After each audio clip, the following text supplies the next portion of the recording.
Saya tak berapa pandai baca Quran. Bolehlah baca muqaddam. Adakah saya boleh mendapat seorang yang menjaga teman di dalam kubur kerana saya tidak membaca 30 juzuk Al-Quran? Dengar baik-baik.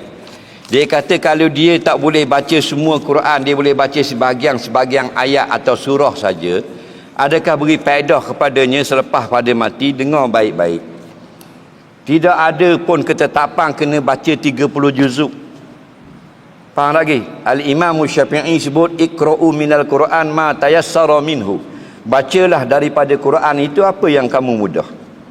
Dan tidak ada pun semua sahabat Nabi yang khatam 30 Quran, 30 juzuk.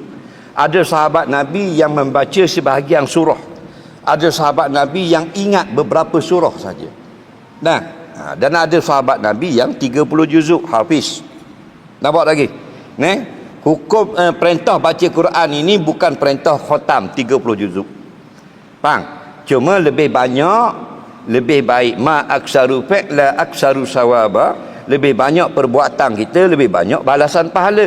Sebab itulah mana dianjurkan baca khatam. Khatam dan khatam dan khatam dan khatam. Al-Imam Syafi'i Al-Imam Nawawi sebut dalam kitab At-Tibyan, ada salafus salih yang khatam siang hari sekali dan malam sekali.